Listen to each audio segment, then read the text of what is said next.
They never should have gone in. That's the truth no one wanted to say out loud, but every single person in that small Oregon town knew it deep down. The forest wasn't just creepy or haunted the way urban legends are. It was wrong. Something about it felt like it didn't belong to the world anymore. The kind of place even birds forgot how to sing in. But Luke, Tyler, Jaden, Chris, and Ben didn't believe in local myths. They were 17, freshly out of school, filled with invincibility and the itch for something real. They wanted one last adventure before life split them apart. No rules, no phones, just them, the wilderness, and the stories they would make. What they didn't realize was, they were about to become the story. The plan was simple. Hike 5 miles into Black Pines, camp by the river, spend 3 nights off-grid. They packed light, snacks, tents, a couple of knives, just in case. And Ben even brought an old Polaroid camera to make it feel like a horror movie. They laughed the whole ride up, blasting music, mocking the old man at the gas station, who told them, "If the trees whisper your name, don't answer." Jaden had even written it on the back of his hand like a joke. Don't answer. He thought it was hilarious. It was warm when they arrived. Sunlight poured through the tall, thin trees, and everything smelled like pine and freedom. They set up their tents, lit a fire, and dared each other to go deeper into the woods alone. They were loud, cocky, completely unaware of how far they'd wandered into something ancient. The forest was beautiful, sure, but it didn't welcome them. It watched. The first sign that something was wrong came around midnight. Ben had gone off alone to pee. Normal. 30 seconds later, he came running, back pale, out of breath, shaking. He said he saw someone between the trees. A man. Tall. Standing still. Just watching. Not moving. Not blinking. No flashlight. No sound. Just standing there. Staring. Tyler said it was probably a hiker. Jaden joked that it was Bigfoot. Chris told Ben he needed sleep, but Luke noticed something strange. Ben's hands were dirty. Not like soil dirty, like soaked. He asked him what happened, and Ben just whispered, "I didn't fall, I didn't touch anything." His voice was shaking. He didn't sleep that night. None of them really did. Around 2:40 a.m., they all heard it. A voice. Low, hoarse, just beyond the tree line, whispering. Ben, they sat frozen. 5 boys, now dead silent. It said the name again. Ben. Jaden grabbed a flashlight and shone it toward the sound. Nothing. But the voice came once more, closer now, like it had taken a step toward them. Ben. It was too specific, too clear. Not an echo, not the wind.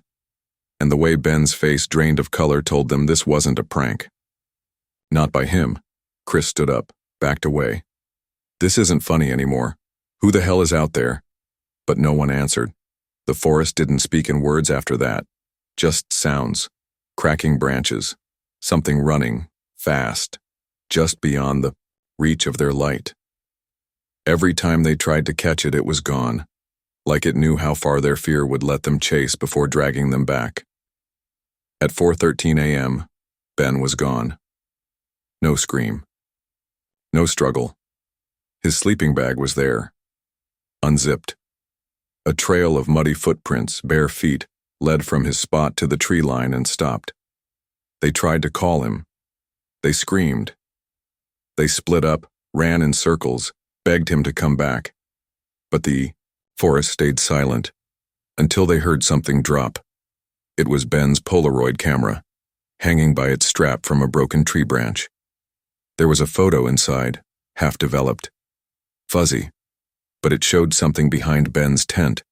Something tall, pale, eyeless, and it was smiling. That was the first night, and it was only the beginning. They couldn't speak. Not right away. When Ben vanished, the silence wasn't just around them. It was inside them. It felt like the trees had swallowed their voices too. The fire had burned out. The forest, once a beautiful escape, now felt like a trap. The air was colder, heavier. Even their flashlights seemed dimmer. Luke held the Polaroid in one hand, shaking. He kept blinking at the image, hoping it would change. That maybe it was a blur, a glitch, a trick of the light. But it wasn't. That pale thing, whatever it was standing behind Ben's tent, watching them, watching him. No one said it, but they all knew. Something had taken Ben. Jaden was the first to break. He started yelling, running toward the trees, shouting Ben's name like he could pull him back by volume alone. Tyler chased, after him, grabbing his hoodie and pulling him to the ground. "Stop it," Tyler shouted. "You want to end up like him?" Jaden punched him in the chest. He was crying now. "We left him, he was right there." Chris didn't say a word. He just stared at the trail where the footprints ended. He kept looking up, scanning the trees. Not around, up, as if whatever had taken Ben didn't walk at all. It climbed.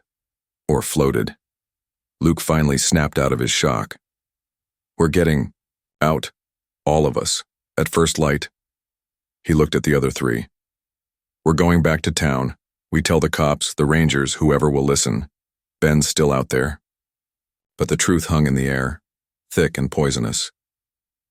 Ben might have been somewhere, but he wasn't coming back. Not the same. Dawn never felt so far away. They packed up their camp in silence. No one wanted to be alone. Not even for a second.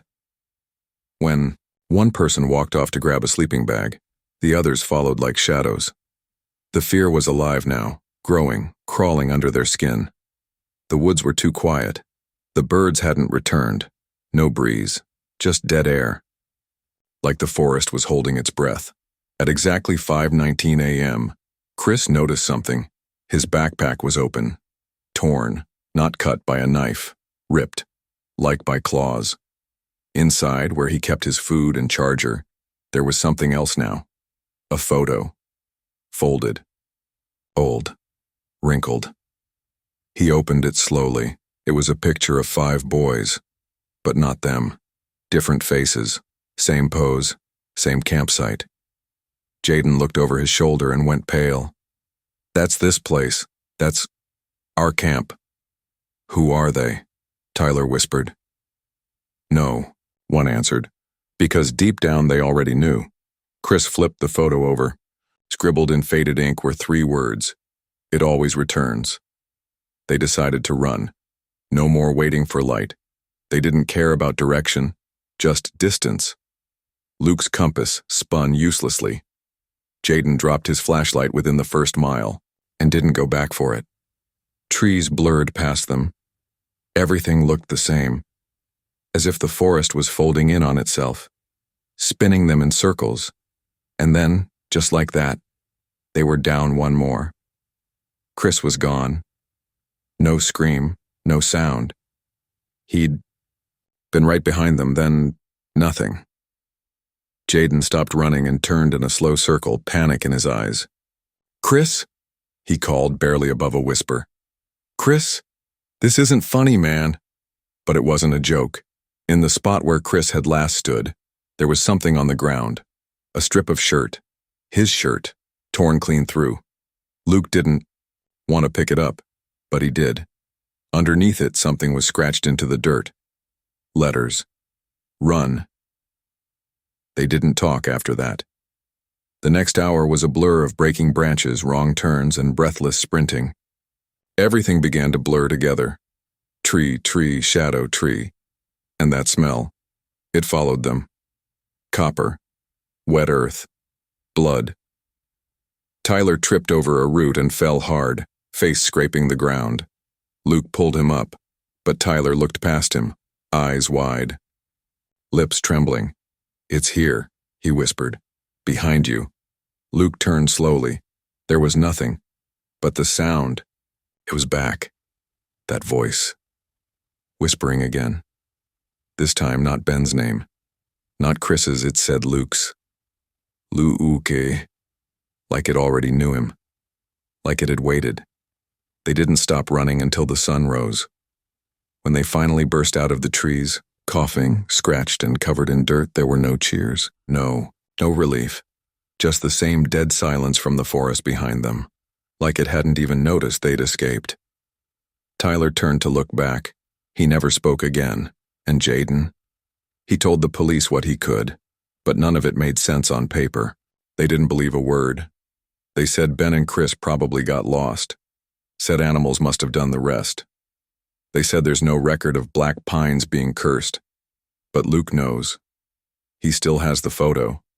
And some nights, he hears it again, whispering from the trees.